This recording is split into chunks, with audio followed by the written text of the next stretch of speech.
본격적으로 법회를 시작하기 전에 지리 공부를 좀 시작을 하고 그다음에 본론으로 들어가도록 하겠습니다.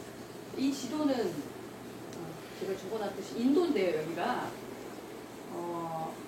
부처님께서 인도 어느 지역에서 가장 많이 계셨고 또 어느 지역을 유행을 하셨는지 좀 알려드리고 싶어서 특별히 조사를 했습니다. 인도에 대해서는 잘 모르지만 여기 문빈이 동산 여기가 어디죠? 태어나. 마야 부인께서 부처님을 탄생시킨 동산이죠. 그리고 이 카필라 성은 어딜까요? 살던 성은 정관왕께서 왕으로 계시던 나라가 카필라 성입니다. 카필라 국의 카필라 성이라는 곳이 여기에요. 문빈이 위쪽에 있죠. 지금의 네팔 그 지역에 지금 위치를 하고 있는데 마야 부인이 친정으로 내려갈 때 다 내려가지 못하고 문빈이 동산에서 부처님을 탄생을 시켰죠. 그리고 여기가 쿠시나가라는 곳인데 부처님께서 가장 오랫동안 설법을 하셨던 그 지역이 바로 이 지역이에요. 코살라루. 이 주위에서 가장 오랫동안 설법을 하셨는데 이 쉬라바스티라는 곳에 기원정사라고 있어요. 들어보셨죠?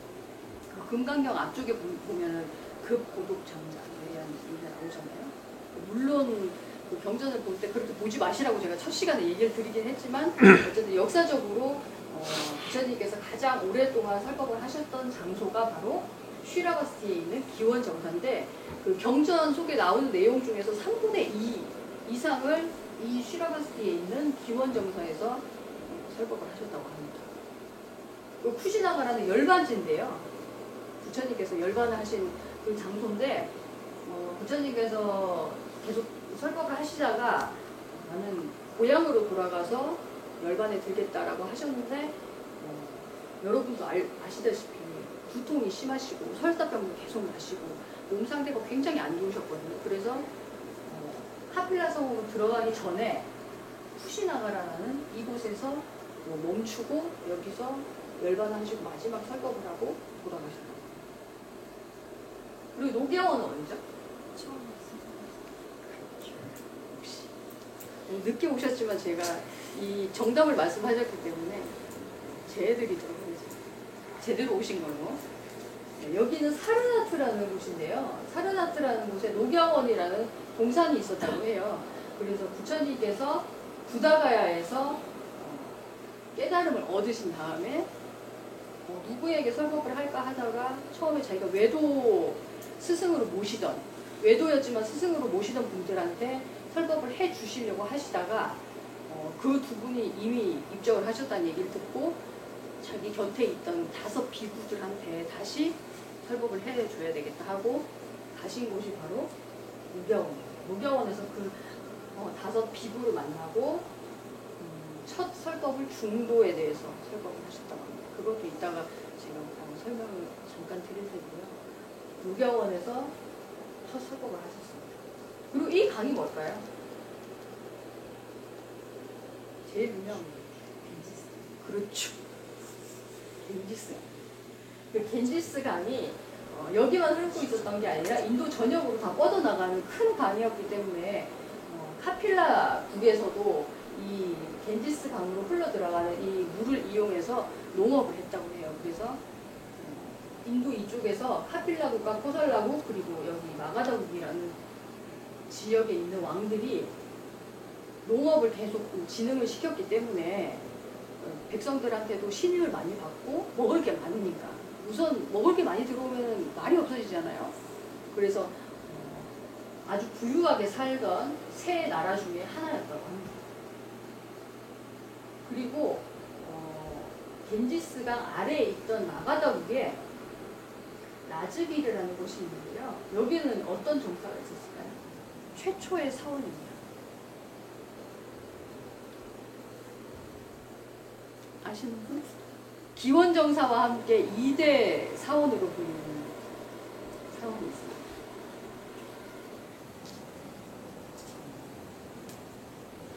처음 들으셨습니다. 시작이 이제 죽 어르신이시죠. 국민정당. 그렇죠. 중민정부. 여기 대나무가 굉장히 많았나 봐요. 대나무 숲 정사라는 대나무 숲이 우거져 있는 사원이었다고 합니다. 근데 여기 보시면 아시겠죠. 카필라고가 포살라고 마가라고 이 세 나라가 사실 나라가 셋으로 나눠져 있으면 싸움이 많이 일어나잖아요. 서로 이제 견제를 하기도 하고 내가 더 큰 나라다 이러면서. 그래서 카필라국, 포살라국, 마가다국이 굉장히 큰 나라였긴 하지만 카필라국은 요 두 나라에 비해서는 약간 힘이 떨어지는 분이었대요.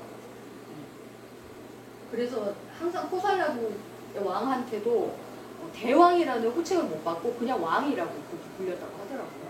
그래서 포살라국과 마가다국은 사실 카필라국은 그렇게 뭐 견제 대상으로도 생각을 안 하던 그런 나라였는데 부처님께서 깨달음을 얻으시고 나서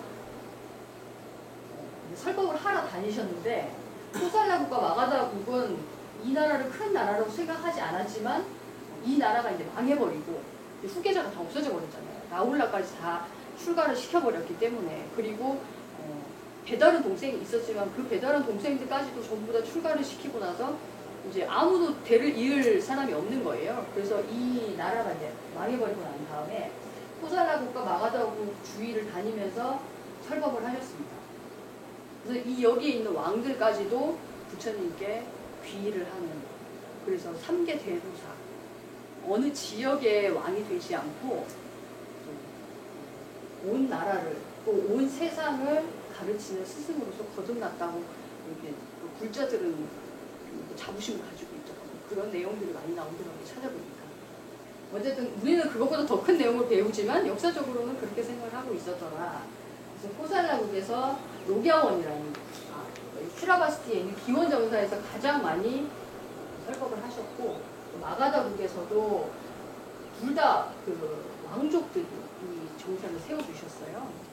그 기원정사는 얘기를 들어보셨겠지만 원래는 기타태자라는 그 왕자가 그 동산을 소유를 하고 있었다고 해요. 굉장히 큰 동산이었는데 급고독 장자, 이거는 원래는 수달 장자였는데 어려운 사람들, 잘 못 먹고 그런 사람들한테 이제 보시를 많이 해주는 장자라고 해서 고독한 사람들한테 나누어주는 장자다. 그래서 그 사람이 기타태자가 가지고 있던 그 동산에 나는 부처님께서 설법하시는 장소를 여기다가 마련을 해드리고 싶다 이렇게 얘기를 하셔서, 그리고 기타태자는 이제 무슨 법인지를 모르니까 나는 절대 팔 수 없다 이 동산을.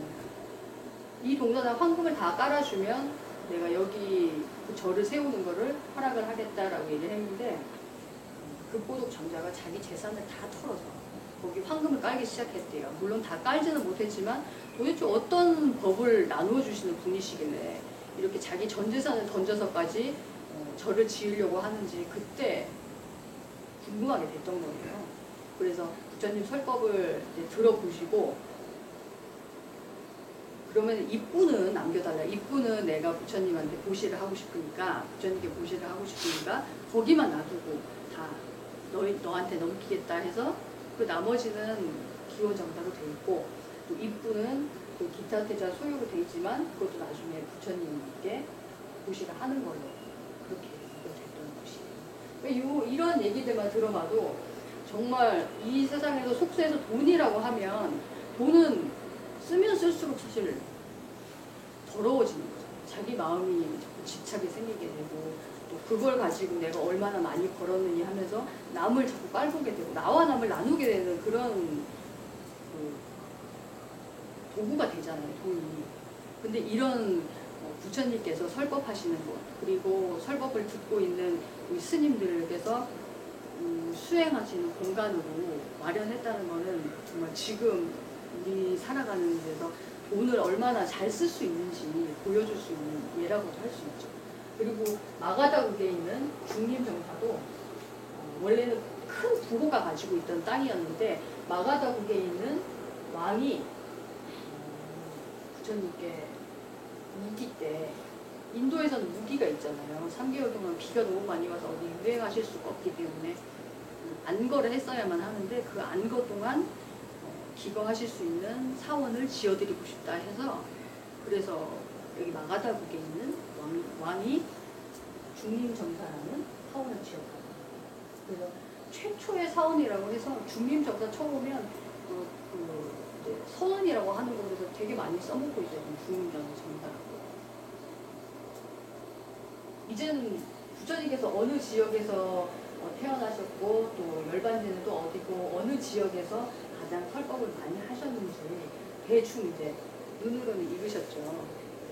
직접 가보지 않아도 여기 법이 있는 자리라면 그곳이 바로 부처님께서 함께하는 자리니까 뭐 굳이 가려고 하지 않으셔도 되고 여기도 18개고 인도에 가도 18개고 그거는 다 배워서 경전반은 다 아시겠죠. 오늘 지도 공부는 이 정도로 하고요. 궁금하신 점은 있으세요? 이 지도에 대해서. 왜 이렇게 그림을 잘 그리시는지. 질문 있습니다. 여기 네. 뒤로 좀 제가 그림을 잘 그린다는 걸 알았을 때가 30살이요. 다른 나라. 그때부터 그림을 잘 그려봐야 되겠다는 생각을 했습니다. 그러면은 이 지도는 좀 그리고요. 아니, 지우고요. 꿈은 누가 만들었죠? 자기가 만들었죠. 정신 속에만 들어있는 게 바로 꿈입니다. 그리고 잠이 들었을 때 꿈을 꾸는 사람한테만 꿈을 꾸는 그 정신에게만 꿈이 보이잖아요. 그리고 그 편의상 꿈을 꾸는 정신 속에서만 있는데 꿈에 몇 가지가 있죠. 꿈이 몇 가지로 이루어졌을까요? 3가지. 꿈속에는 아까 미지보사님께서 말씀하셨던 것처럼 3가지가 들어있어요. 그죠? 꿈속에 드러나는 세상이 있습니다. 그죠? 세상을 느끼고 있다면 뭐가 있다는 거죠? 그렇죠. 세상을 느끼고 있는 나라는 게 있습니다. 그 세상하고 나하고 만나면 그냥 가만히 있나요? 어떻게 되죠? 만나게 되면 인식이 일어나죠. 보인다든지 굉장히 원초적인 인식이긴 하지만 보인다 그리고 들린다. 꿈에 호랑이가 나왔으면 아 호랑이구나. 무서워하는 나를 느끼면은 내가 무서워하고 있구나 이런 인식들이 나오게 됩니다. 제가 이 그림을 왜 그렸냐 하면 깨달음에 대해서 설명을 해드리려고 하는 거예요. 우리가 항상 겪고 있는 꿈이라는 상황을 먼저 알게 되면 깨달음에 대해서 조금 더 깊이 알 수 있지 않을까 해서 꿈이라는 거를 이 그림을 그렸는데 이게 지금 이름은 나와 세상과 인식이라는 3가지 이름으로 나눠졌지만 이거는 다 어디에 들어있다는 거죠? 네, 꿈을 꾸는 그 정신 속에만 들어있는 거죠. 네. 그래서 이 재질은 꿈이라는 그리고 정신이라는 재질 한 가지로 다 통일이 되는 거죠. 그렇죠. 그래서 정신이라는 이 안에 반드시 3가지가 갖추어져야만 꿈이 꾸어진다는 그 느낌이 들게 되는데 왜 정신을 이렇게 바깥에 그려놨냐면요. 나와 세상과 인식이라는 이 3가지 개가 이루어지게 되면 여러분들이 나를 만약에 느끼고 있다면 그 나를 느끼고 있는 놈은 나일까요? 아니죠. 만약에 나를 느끼고 있다면 그 느끼는 나는 얘가 아니죠. 나라는 인식이잖아요. 그리고 세상을 느끼고 있다면 지금까지 저희가 설명을 했을 때는 세상을 느끼고 있는 게 바로 나다. 그럼 이 그림에서 봤을 때는 세상을 느끼고 있는 놈은 나라고 생각했잖아요. 그죠? 근데 세상을 느끼고 있던 나를 못 느낍니까? 느끼죠. 세상을 느끼도 나도 느끼잖아요. 나도 내 앞에 있잖아요. 아, 세상을 느끼고 있구나라는 것을 느끼고 있잖아요. 그죠? 내가 내 앞에 있잖아요. 나라는 이름이. 그리고 인식이라는 건 어떻습니까? 보인다라는 깨달음을 여러분들 알고 있잖아요. 모르지 않잖아요. 그죠? 만약에 거울 속에 아무것도 없다면 우리가 깨달을 거울이 자기라고 느낄 수 있겠습니까? 없죠. 앞에 무언가가 나타나야만 아, 무언가가 있구나라는 나도 동시에 생겨나는 거예요. 그래서 만약에 인식이라는 걸 내가 인식하지 못한다면, 내가 생각하고 있구나라는 거를 모른다면 그거는 이 인식이 아예 없다는 얘기잖아요. 하지만 나는 나라는 것도 알고, 세상을 느끼고 있던 나라는 것도 알고 있고, 세상이라는 것도 알고 있고, 세상을 보고 보인다 들린다 했던 그 인식, 그리고 호랑이를 보고 떨리고 있던 내 마음까지도 인식하고 있다. 그러면 여러분들 이 셋 중에 뭘까요? 셋이 아니죠. 그걸 바로 제가 여기 빨간 글씨로 써놨던 정신이라고 표현을 한 거예요. 근데 이 정신이 따로 있느냐? 거울 속에 아무것도 없잖아요. 뭐가 비춰지기 전에는. 근데 이 세 가지, 3개가 이루어진 다음에 어떤 인식이 일어나게 되면 그때 비로소 그 생각을 느낄 수 있던, 그 생각을 느끼고 있던 정신을 그제서야 느끼게 돼요. 자, 이것과 마찬가지로 제가 말씀드리고 싶었던 건 깨달음이라는 거예요. 여러분들 깨달음이 어떤 거라고 생각하셨어요? 사람들은 깨달음을 얻어야 된다. 사람들이 생각할 때는 깨달음이라는 게 뭔가 그냥 확 터지고, 부처님이 그렇게 하셨던 것처럼 별빛을 보고 뭔가 확 터지고 머리가 이게 확 열리고 뭐 엉덩이가 땅에서 뜨고 그런 거라고 생각을 하고 있잖아요. 뭔가 달라진다고 생각을 하고 있잖아요. 여러분은 지금 여기서 공부를 하시면서 깨달음에 대해서 어떻게 생각을 하고 계시는지 듣고 싶었어요. 어떻게 생각하셨어요? 깨달음을 얻으면 무슨 마음이 드냐는 말씀.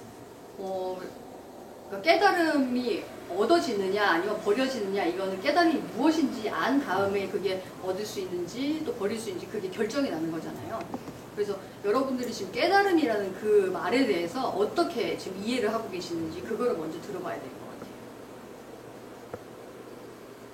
깨달음을 어떻게 이해하고 계셨어요? 네, 공부하고 나는 뒤에. 저희가 깨달음이라는 그 얘기를 굉장히 많이 하잖아요. 그죠? 그러면은 매 순간 깨닫는다는 얘기는 생각이라는 얘기네요. 그렇죠? 그런 거예요. 제가 제대로 이해를 한 거예요. 매 순간 깨닫는다.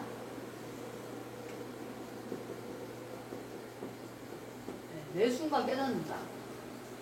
그러면은 매 순간 깨닫는다는 얘기는 나와 세상과 인식이 만났을 때 요 지금 상태잖아요.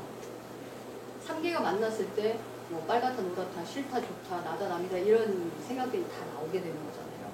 그런 것들 다 깨달음이라고 생각을 하시는 거예요. 아, 그리고 또 다르게 생각하시는 분이 있어요. 정근거사님 어떻게 생각하세요? 그러니까 눈 피하고 있는 사람 보면은 제가 꼭 시키고 싶어요. 소금을 많이 집어먹으면 짜다. 네, 예. 아, 짜구나. 네, 짜구나. 예. 느낌? 아, 짜구나. 소금이 아니고 소금을 느끼는 그 느낌이다. 예. 항상 느끼고 있는 예. 것이다. 예. 그 더 자세히 한번 설명해 보실래요?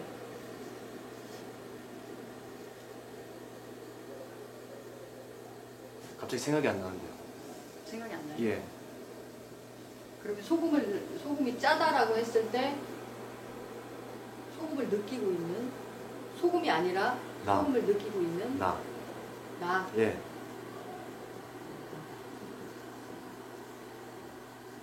매 순간 깨달음.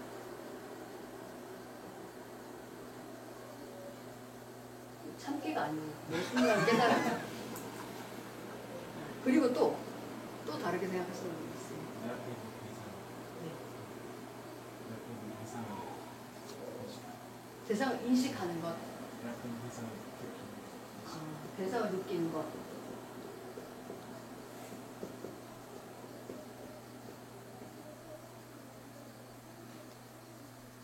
이거는 용어에 대해서 저희도 좀 얘기를 하면서 이 설법을 할 때 용어에 대해서 참 조심을 많이 해야 되겠다고 생각을 하고, 또 여러분들이 더 잘 알아듣기 위해서는 용어를 통일하는 게 되게 중요하잖아요. 그래서 사전이라는 게 필요한 거고. 편의상 저희가 깨달음이라는 용어를 썼지만, 오늘 여러분들한테 전해드리고 싶은 그 깨달음의 의미가 여기 다 나와 있어요.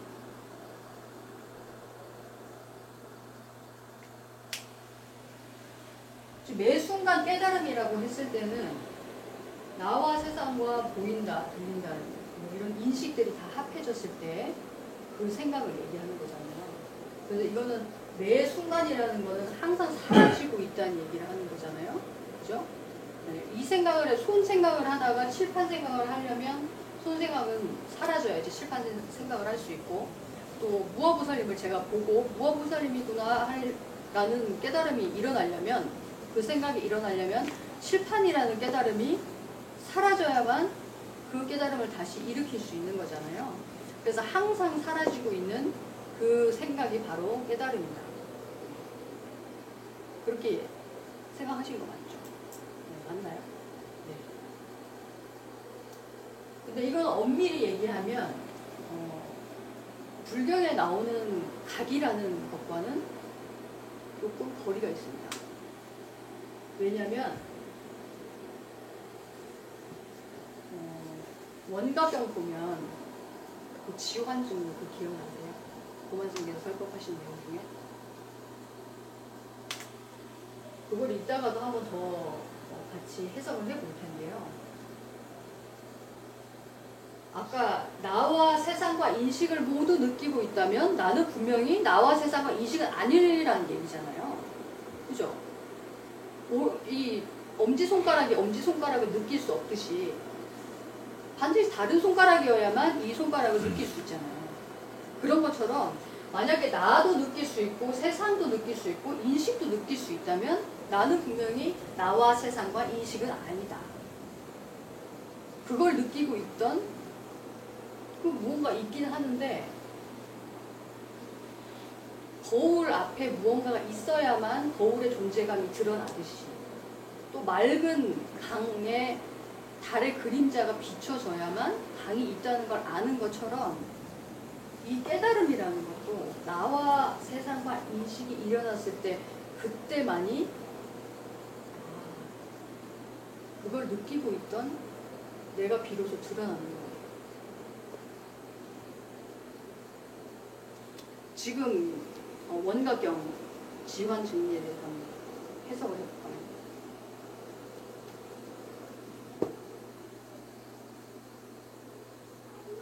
이 한자를 쓰면은 좀 시간이 오래 걸리니까 그냥 한글로 쓰겠습니다. 지환 증리. 무조건.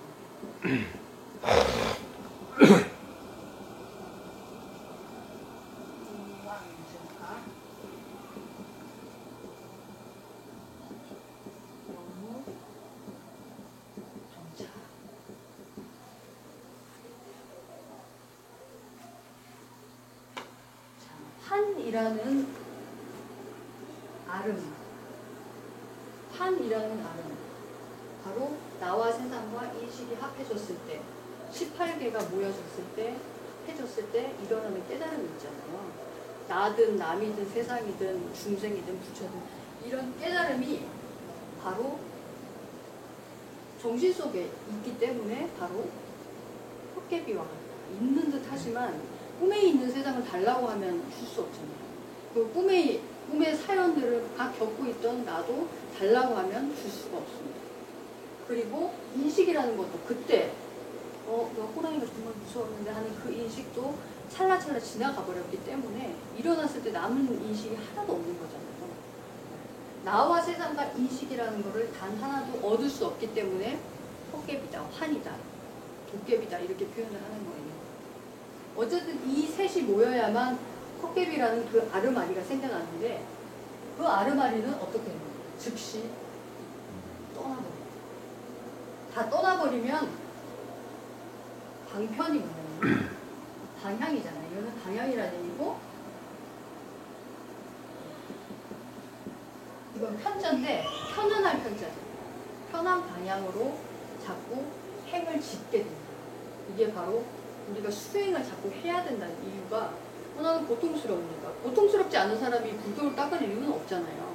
자꾸 편안한 방향으로 무언가를 지어나가게 되는 이유는 내가 고통스럽기 때문인데 환이라는 그 아르마리는 즉시 사라지기 때문에 시간을 따라서 항상 사라지고 있잖아요. 그죠? 여러분들이 지금 하고 있던 그 생각들도 다 즉시 사라지고 있습니다. 제 생각도 마찬가지고 부처님께서 설법을 하신 그 내용들도 즉시 다 사라지고 있습니다. 그래서 편안한 방향으로 우리가 수행을 지을 필요도 없는 거예요. 그렇죠? 만약에 고통스러운 생각이 계속 남아있다면 이걸 없애주십시오 라고 얘기를 할 수 있겠지만 남아있지 않기 때문에 우리는 방편을 지을 필요도 없다. 그리고 이 환상을 떠난 것이 곧 환상이라는 게 뭘까요? 여기 3개잖아요. 3개를 이루어서 우리가 무언가를 인식했을 때 그 인식이 떠나갔을 때가 곧 각이다. 우리가 생각을 하고 있잖아요. 어떤 생각이든 생각을 하게 되는데 그 생각이 떠나가게 되면 그때는 그걸 인식하고 있던 각만 남게 될 거 아닙니까? 그죠? 우리는 생각을 느끼고 있기 때문에 항상 생각을 앞에 두고 있었던 얘기예요. 하지만 우리는 생각을 자꾸 나로 삼죠. 좋다라는 그 생각이 내가 되고 싫다라는 생각이 내가 되고 또 나라는 그 생각이 내가 되고 또 남이라는 그 생각이 또 내가 되고 그래서 내가 배웠던 그 생각들을 틀렸다라고 얘기를 하면은 다들 싫어하는 거예요. 그래서 저희 카페에 오시는 분들이 다른 스님들한테 공부 배우고 오시는 거예요. 그래서 어떤 얘기를 듣고 와서 그 스님께서 이렇게 말씀하셨는데 이게 맞는 얘기입니까? 이렇게 하고 물어보는 거예요. 그래서 이거는 이렇게 됐기 때문에 이런 법칙이 있기 때문에 맞지 않습니다라고 얘기를 하면 자존심이 상해서 나가버리는 거예요. 그럼 왜일까요? 자기로 삼기 때문에. 이 생각이 이미 사라져서 없는 것인데 아무도 가져올 수 없는 환상과 같은 것인데도 그 생각을 바로 나로 삼았기 때문에 자존심이 상해버리는 거예요. 그걸 나로 삼았기 때문에. 하지만 진정한 나는 무엇이냐? 그렇게 찰나찰나 생겨나는 그 생각이 지나갔을 때 남아있는 거예요. 우리가 항상 그 얘기 하잖아요. 이념이 항상 따라다니고 있기 때문에 생각을 일으킬 수 있다. 그 생각을 일으키는 그 능력 자체를 바로 답이라고 하는 거예요. 그래서 여기서 환상이 떠나갔을 때를 곧 답이라고 하는 거예요. 근데 우리가 알고 있던 그 깨달음, 뭐 엉덩이가 땅에서 뜬다거나 또 뭐가 별을 보고 뭐가 빵 터지거나 이런 것들은 바로 생각의 종류 중에 하나잖아요. 우리가 알 수 있는 거잖아요. 하지만 이 생각이 지나갔을 때가 곧 각이라는 거는 그게 바로 사유로서는 알 수 없다. 그래서 불가사입니다. 각이라는 거는 절대 내가 얻고 싶어서 얻을 수 있는 것도 아니고 버리고 싶어서 버릴 수 있는 것도 아니다. 항상 이 3개가 이루어졌을 때 이 생각이라는 것이 올라오기만 하면 각이라는 걸 느끼게 되는데 그걸 인식하고 있던 주체적인 기분을 느끼게 되는데 그때만 마치 각이 있는 것처럼 느껴지는 것이지 각을 따로 얻어야 된다거나 깨달음을 얻어야 된다거나 아니면은 깨달음이 잘못됐기 때문에 버려야 된다거나 그런 거는 말이 안 된다는 얘기예요. 그렇기 때문에 점차적으로 뭔가 해야 된다. 그런 얘기는 정말 생각이 실제하고 세상이 실제하고 또 나라는 것이 실제할 때 점차가 필요한 것이지 이미 다 떠나가서 항상 각만 남아있는 상태에서 어떻게 뭔가 이루어지고 점차적으로 이루어지고 쌓아져 나갈 것이 있겠는가 이런 얘기예요. 신기하죠. 원각경에는 정말 우리의 정신세계를 이치적으로 설명을 해놓으신 것들이 참 많다는 생각을 했는데 이번에 여러분들한테 설명을 해드리려고 원각경 공부를 좀 해봤어요. 그래서 스승을 구하는 방법, 또 스승을 어떻게 모셔야 되는지, 또 공부를 어떻게 해나가야 되고 또 어떤 방편을 써서 원각을 구해야 되는지 그런 내용들이 다 있는 거예요. 근데 그걸 다 까먹고 있었더라고요. 그 경전을 보고 있으니까. 그래서 여러분들한테 좀 전해드리고 싶은 내용들이 좀 있어서 좀 적어왔으니까 이따가 알려드리도록 하겠습니다. 어쨌든 여러분들이 깨달음이라는 그 의미에 대해서 지금까지 가지고 왔던 그 생각하고는 조금 달라지셨을 거라고 생각을 해요.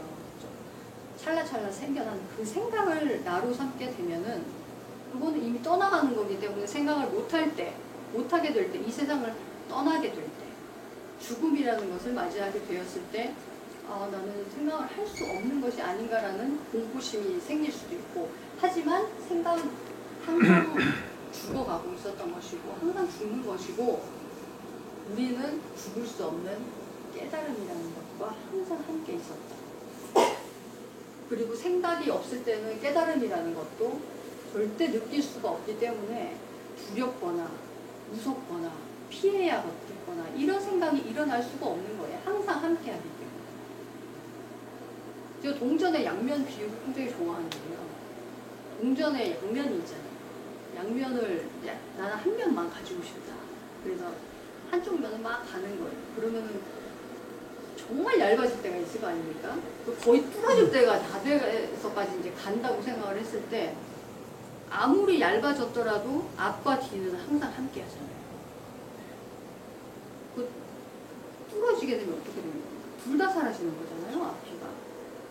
그것처럼 깨달음과 생각이라는 것도 항상 함께 하기 때문에 깨달음을 따로 얻어야 되거나 그래서 스님들이 생각을 버려라, 마음을 내려놔라 이렇게 얘기하는 거는 곧 동전의 한 면을 아예 갈아 없애버리고 한 면만 얻으라는 얘기예요. 근데 그게 말이 됩니까? 동전의 한 면만 얻을 수 있습니까? 없죠. 생각을 할 때만 깨달음이 있는 듯하게 드러나는 것이기 때문에 절대 둘이 아니고 불로 느껴질 수 있는 그 능력이 이미 갖추어져 있었다. 그거를 알고 계신다면 여러분들이 절대 얻거나 버리려거나 또 뭐 합하거나 아니면 둘로 나누거나 이런 분별심에서 벗어날 수 있다는 말씀이에요. 깨달음이라는 거를 바깥에서 얘기하는 그런 깨달음이라는 의미로 생각을 안 하셨으면 좋겠다는 생각이 들어서 제가 먼저 꿈이라는 그림을 그렸었습니다. 꿈이라는 분명히 내 정신이 만들었지만 꿈속에서 내 마음대로 되는 게 있습니다. 없죠. 호랑이가 쫓아오면 내 꿈이면 그리고 내가 만들었으면 내 마음대로 돼야 되잖아요. 너 오지마 그러면은 호랑이가 오지 말아야 되잖아요. 근데 계속 쫓아오잖아요. 무서운데도. 그렇다는 거는 내 꿈이라서 내 마음대로 된다는 그런 게 아니고 나와 남으로 나눠질 수 있는 법칙까지도 다 갖추어져 있는 게 바로 나라는 각이라는 거 능력이구나. 이따 중생의 4가지 병에 대해서 말씀을 드릴 텐데 거기 보면 내 마음대로 마음 일체 유심조라는 법문을 듣고 내 마음은 가지가지 행을 하기 때문에 내 마음대로 보는 거잖아요. 무어보살님을 좋다고 볼 수도 있고 또 싫다고 볼 수도 있고 또 번뇌조 보사님을 좋다고 볼 수도 있고 싫다고 볼 수 있고 불쌍하다고 볼 수 있고 이거는 내 마음대로 지어내는 거잖아요. 그렇기 때문에 내 마음은 가지가지로 행을 하기 때문에 내 마음대로 행하겠다. 그렇죠. 내가 생기는 거죠. 내 마음대로 하겠다라는 번뇌가 생기게 되는 거예요. 하지만 꿈이라는 걸 잘 생각해보면 꿈이라는 것도 내 마음대로 내 뜻이라는 걸로 움직여가는 게 아니구나. 정신이라는 이 3계 안에서 정말 딱딱딱 나눠져 있는 그 역할이 나눠져 있지만 정신이라는 것으로 하나로 뭉쳐져 있는 재질은 같지만 반드시 나누어지게 되는 법칙이 있구나라는 것을 꿈을 통해서 알 수 있는 겁니다. 그래서 여러분들이 나누거나 합하거나 이런 문제에 봉착을 하게 되면 그것보다 힘든 게 없어요. 왜냐하면 스승이 없으면 이 공부를 했는데도 남들도 내 마음대로 되지 않고 내 마음도 내 마음대로 되지 않고 이 공부를 왜 하나 이런 생각이 드는 거예요. 하지만 이 그림처럼 내 마음대로 되는 게 아니고요. 그렇게 되는 게 당연하구나라고 생각을 하는 것이 바로 깨달음의 입장에서 보는 거예요. 만약에 정말 신이라는 것이 있어서 내가 만든 세상이니까 우리 밭에 지금 농작물이 말라 비틀어 죽고 있는데 비가 더 좀 와라 이러면 와야 되잖아요. 근데 안 오잖아요. 그죠? 그런 것처럼 내 뜻대로 업식을 가지고 지금까지 쌓아왔던 그 기억을 가지고 나라고 생각했던 그 생각 가지고는 절대 이 세상을 바꿀 수 없다. 만약에 신이 있다면 이렇게 되면 안 돼요. 사회가. 진짜 열심히 살고 착하게 사는 사람들도 못 살잖아요. 그럼 왜 그러겠어요? 그런 것들만 생각해도 절대로 이 생각 가지고는 절대 이 세상을 바꿀 수 없다는 걸 알 수 있습니다. 그리고 불경에 보면 여시암이라고 나오잖아요. 가장 많이 나오는 단어 중에 하나일 텐데 여시라는 거에 대해서 어떻게 생각해 보신 적 있어요? 한문으로 한번 써볼까요? 여시?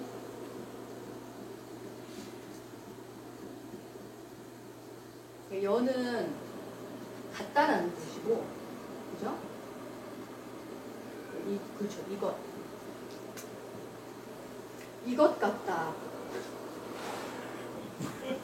이렇게 번역을 하면은 되게 뭔가 좀 확신이 서지 않고 이것 같다 저것 같다 라고 얘기하는 것 같잖아요.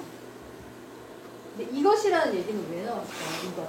이것라는 얘기는 가까운 거니까. 가까운 게 있다는 거는 먼 게 있다는 얘기다. 저게 있기 때문에 바로 이게 느껴지는 거잖아요. 그래서 여기서 얘기하는 여자가 바로 저것이라는 의미랑 똑같다고 생각하시면 돼요. 그리고 여자가 그냥 여자가 아니고 그러그러하다. 그러하다는 어떤 겁니다. 그렇다. 추측, 그렇죠. 자기 생각 속에만 그렇구나 라고 생각을 하는 겁니다. 생각 속에 있는 이름들이 실체가 있습니까? 없죠. 생각 속에서 지금 미타를 한번 생각해 보세요. 그 미타는 이름뿐이지 실체가 없잖아요. 근데 또 미타를 다 분해를 해보니까 육신을 다 분해를 해보니까 색깔, 소리, 냄새 막 감촉듯 6가지로밖에 안 돼 있고 또 지수, 합성 4가지로밖에 안 돼 있는 거예요. 그 다 분해를 해보니까 호동과 같은 거예요. 그래서 이름만 미타라고 지었을 뿐이지 그것까지도 허공과 같은 환상이었다. 마치 무지개가 뜨듯이 허공 속에 있는 무지개처럼 미타라는 우리가 처음에는 개라고 생각했지만 그 개까지도 바로 이름이었다. 허공에 그냥 이름을 붙였을 뿐이었다. 그렇기 때문에 여자는 그렇다. 인식 속에만 있는 듯하게 느껴지는 것이었다. 앞에 있는 것처럼 느껴지지만 절대 그게 객관적으로 있지는 않더라. 그래서 여자를 그러하다라는 뜻도 되고 또 이것과 같다라는 얘기를 했잖아요. 이것은 느끼고 있는 주체를 얘기를 하는 겁니다. 그렇다면 이 3개가 주체겠습니까? 아니면 깨달음이 주체겠습니까? 깨달음이 주체잖아요. 그래서 이 깨달음을 곧 시라고. 이것 생각이 있을 때만 드러나는 깨달음을 바로 시라고 하는데 우리가 어떤 인식을 하든 깨달음을 벗어날 수 있을까요? 없죠. 그래서 정신과 꿈을 꾸는 이 정신과 꿈속에 있는 나와 세상과 인식이 다르지 않은 것처럼 깨달음에 들어있는 진근식이 모두 이것과 같다. 내 머릿속에만 있다. 내 머릿속에만 있는 듯하게 느껴지는구나 라고 하기 때문에 이것과 깨달음과 같다. 그리고 이 깨달음은 깨달음이 아니죠. 생각이라고 표현해 볼게요. 생각은 오로지 깨달음 안에만 있기 때문에 그런 것이다. 그러하다. 실체가 없다. 환상과 같다. 라고 하기 때문에 여시 이것과 같다. 근데 이게 뭐냐? 생각을 버리고 깨달음만 내가 아니고 또 깨달음을 버리고 이 생각만이 내가 아니고 여시가 합해졌을 때 생각을 느끼고 있을 때 그게 바로 나였다. 그러함을 들었다라고 하기 때문에 여시아문이다. 그럼 앞에서 이미 다 얘기 끝난 거잖아요. 그죠? 신기하죠? 그래서 큰 스님께서 제일 먼저 알아듣는 사람들이 그릇이 크고 뒤로 가면 갈수록 설명이 길어지고 또 비유도 많아지고 이렇게 되는 게 앞에서 못 알아들었기 때문에 그렇다. 그래서 앞이나 뒤나 어느 구절을 읽어도 다 똑같이 깨달음을 얻을 수 있는 방편이 된다. 그래서 사국에만 읽어도 다 깨달을 수 있다고 그런 표현을 하시잖아요. 그래서 앞이나 뒤나 다 똑같이 그렇게 맞아 떨어져야만 부처님의 말씀이 맞구나라고 이해가 되고 또 계속 습득을 하게 됩니다. 그래서 여시아문 이거에 대해서도 이 그림을 보고도 여시아문을 떠올릴 수 있으시겠죠. 좀 쉬는 시간을 가실까요? 네. 그러면 두 번째 시간에 다시 만나도록 하겠습니다.